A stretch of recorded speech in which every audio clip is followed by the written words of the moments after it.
Bom, a aulinha de hoje é sobre farmacocinética, farmacodinâmica dos psicofármacos. Porém, de novo, a gente vai tentar trazer para a realidade. Ou seja, a gente vai pegar um pouquinho da teoria e aplicar no conceito, aplicar no dia a dia com exemplos reais dos psicofármacos, no exemplos reais das medicações do dia a dia.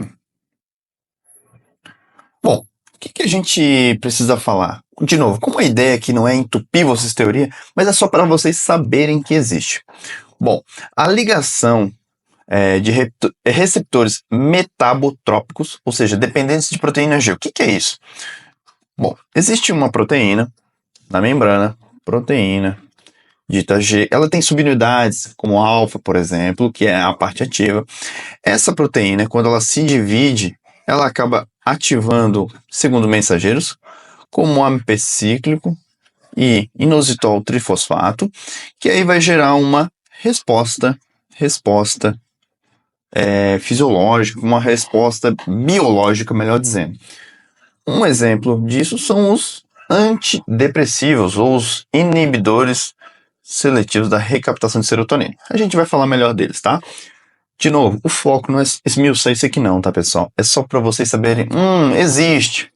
O foco do curso é prático, então não adianta eu ficar falando de mais teoria, até porque muitos de vocês já são médicos formados, outros já estão em formação, outros são profissionais da área já de saúde mental que já estão atuando e precisam de algo mais prático. Então, só vamos deixar com um ponto de vista mais geral.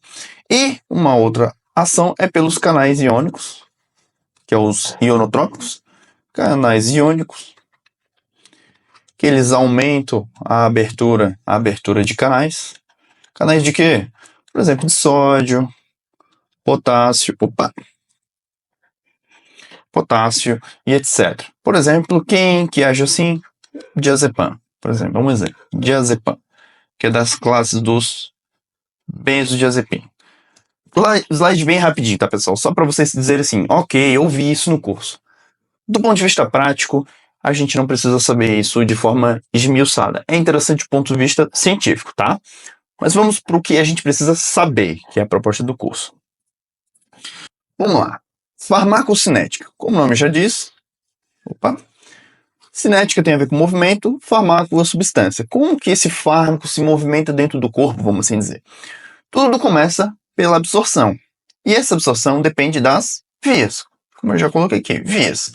As vias podem ser oral, que é a mais comum, elas podem ser intramusculares, elas podem ser transdérmicas, enfim, N vias. Por que isso é importante você saber? Vamos trazer para a nossa realidade dos psicofármacos, por exemplo. Vamos pegar em pacientes bariátricos. Pacientes bariátricos, os senhores sabem que existem várias técnicas de realizada da cirurgia bariátrica. Uma delas, por exemplo, é retirada de um pedaço do estômago. Se você retira parte do estômago, você vai diminuir o quê? A área de absorção. E se você diminui a área de absorção, você, obviamente, diminui a absorção. Então, a fluoxetina, por exemplo, ela pode ser diminuída no paciente, por exemplo, com um paciente bariátrico. E por que isso é importante? Vamos dar um exemplo bem prático. Vamos supor que o seu paciente está com uma depressão e você vai iniciar a dose inicial de fluoxetina. 20 miligramas. Dose inicial, 1 CP pela manhã. Manhã, tarde, noite. Essa é a anotação. Vamos tirar aqui para não poluir. Vamos mudar até a cor, que isso é bem importante, isso aqui. Vamos usar fluoxetina. Fluoxetina, ou vou abreviar, 20 miligramas, certo? Ok. Se o seu paciente é bariátrico, supostamente ou possivelmente não vai chegar essas 20 miligramas. Então, muitos pacientes com uma depressão leve vão ficar bem com 20 miligramas e pode ser que o seu paciente com uma cirurgia bariátrica não fique bem com 20 miligramas. Ele precisa de aumento de dose. Só que esse aumento de dose não vai ser na escura, né?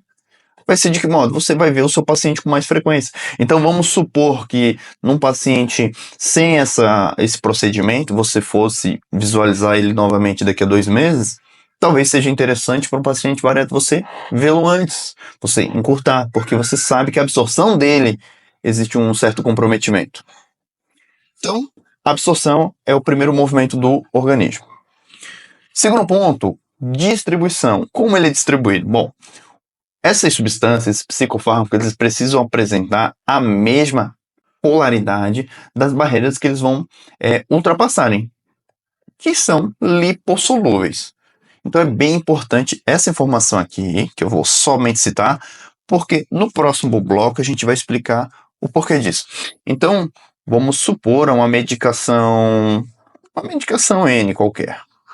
Para ela chegar no sistema nervoso central, ela precisa passar uma barreira. Como a gente viu lá, a barreira hematocefálica.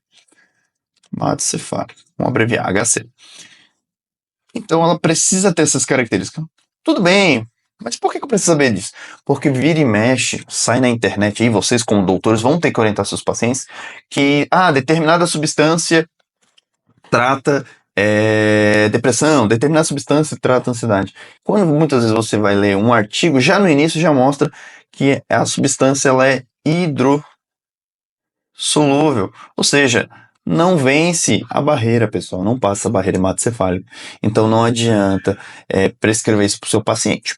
E um exemplo bem prático também de distribuição é referente gestante e lactantes. A gente tem uma aula exclusiva sobre gestantes e lactantes, como que a gente maneja isso, mas eu já vou dar uma pincelada aqui. Por exemplo, o lítio. O lítio, ele passa no leite materno, então é contraindicado na amamentação. Carbamazepina, ácido valproico. Então, são substâncias que você tem que tomar cuidado. De novo, a gente tem uma aula exclusivamente falando sobre gestante. Não se preocupe. Agora, só saiba que a polaridade da substância, nesse primeiro momento, é importante para ultrapassar as barreiras e que se é uma substância hidrossolúvel, ela não vai ter essa passagem. Por hora, é isso. Metabolismo. Isso aqui é muito importante para a gente que vai prescrever substância, né? Vamos até reduzir isso aqui, porque a gente precisa de espaço para anotar algumas coisas, que eu vou reduzir. Vamos deixar até no cantinho aqui. Perfeito. Enzima P450. Ok, vamos entender bem certinho. O fígado é um órgão responsável por realizar um processo chamado biotransformação. A gente vai aplicar, tá, pessoal? No fígado existem as suas células, que são os hepatócitos, e dentro do hepatócito existe uma enzima, que é o P450. Eles têm subtipos, tá? Pra gente aqui, por hora, não é tão interessante saber. Claro, se tem curiosidade científica, abra o livro, leia, mas para o curso aqui a gente só precisa entender algumas coisas, como, por exemplo, o P450, ele pega uma substância, e ele vai converter essa substância em parte ativa e parte inativa, que é o que vai ser inativa, que é o que vai ser excretado.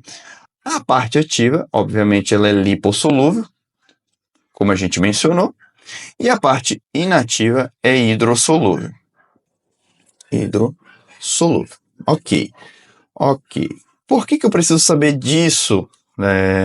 Por que eu preciso saber disso? Vamos lá. Existem substâncias que vão aumentar essa ação, ou seja, vão potencializar. E existem substâncias que vão inibir. Por exemplo, a carbamazepina, ela induz a ação, ou seja, ela diminui a ação do remédio. Vamos lá. A carbamazepina, vamos anotar isso aqui com bastante calma. A carbamazepina, ela ativa a P450. Significa que ela vai aumentar essa via aqui, ó. Por exemplo. Por quê? Porque a P450, ela oxida a substância, ela adiciona hidroxilase. Vamos lembrar lá da aula de química. ela adiciona hidroxilas, ela torna a substância polar e, consequentemente, mais hidrossolúvel, tá? Então, a carbamazepina... E por que isso é importante? Vamos supor que eu dou a carbamazepina, mas eu dou para esse paciente associado... vamos pensar uma outra medicação geral. Por exemplo, sertralina. Então, a carbamazepina, ela tem uma tendência a diminuir a eficácia da sertralina. Então, a gente tem que saber, não que não possa usar junto, que talvez a gente precisa subir a dose da sertralina. Então, é um exemplo bem importante saber que quando utilizar a carbamazepina, há uma diminuição dessa ação. E também aqui, por exemplo, existem substâncias que podem causar intoxicação se associada a outras, se não tiver cuidado. Como assim? Exemplo prático. Vou até mudar a cor aqui, para ficar bem didático para vocês. Vamos lá. Vou botar aqui em vermelho. Agora, por exemplo, a fluoxetina. Vamos arrumar aqui a grafia. A fluoxetina. Outro exemplo que nem é um psicofármaco, o cetoconazol. O cetoconazol, eles inibem. Ou seja, eles vão aumentar a via o quê? De ativação da substância. E por que isso interfere? Porque vamos supor que tu utilize, como eu botei aqui no exemplo, o valproato. Se eu associar ele à fluoxetina, eu aumento a concentração do ácido valproico ou valproato. Se eu utilizar, por exemplo, junto com a lamotrigina, eu vou aumentar a ação da lamotrigina. Isso é bom ou ruim, doutor? Depende. Vamos supor que você quer tratar o seu paciente com ácido valproico e você quer usar substâncias, doses menores. Combinar com fluoxetina é uma ótima estratégia, porque você consegue usar menos droga e você tem uma conversão maior. Agora, vamos supor que você quer não utilizar tanto remédio para o seu paciente, não quer usar tanta sertralina. Talvez vincular ele com a carbamazepina não é uma ótima estratégia. Por quê? Porque ele inativa muito do fármaco. Então, tu vai ter que potencializar. Então, são coisas que você tem que entender, porque faz parte. E indo para os finalmente dessa aula, a parte de eliminação. O fígado ali, como a gente viu, ele já tornou aquela substância possível de ser excretada, adicionando hidroxilas, como eu mencionei, tornando ela mais polar, e aí ela pode ser excretada via rim, por exemplo. E por que é importante essa etapa? Porque vamos supor que você tem uma insuficiência renal, ou seja, vamos desenhar aqui a aorta, lembra lá das aulas de anatomia. E aí você tem, por exemplo, a artéria renal, certo? Artéria renal, e aqui você tem o seu querido rim, ureter, bexiga e aqui o outro ureter. Se você tem uma diminuição da função renal, que pode ser, por exemplo, verificada pela creatinina, você pode, por exemplo, tá tudo certinho aquelas etapas e o lítio, na hora de ser excretado, ele não conseguir atingir o rim devidamente e ele vai ficar circulando dentro do sangue e isso aumenta a chance de intoxicação e, consequentemente, colaterais. Então, talvez não seja uma medicação no seu paciente que tenha um problema renal ser utilizado. Então, você vai ter que buscar outra alternativa que existe uma margem terapêutica mais segura, porque o rim dele não funciona. Então, agora, recapitulando essa etapa aqui, o que a gente verificou? Que a gente tem a absorção, que interfere, né? Tem que saber qual a via, se tem algum problema de absorção. A gente viu também a distribuição.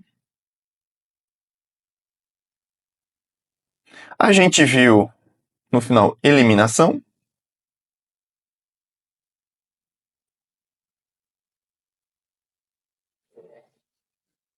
E a gente viu aqui o que a gente chamou de metabolismo, que eu prefiro chamar de biotransformação. Então, com essas etapas aqui, você consegue definir qual a melhor forma de ajustar a dose para o seu paciente. Certo? Próxima aula, a gente vai começar a entrar nas medicações e como prescrever.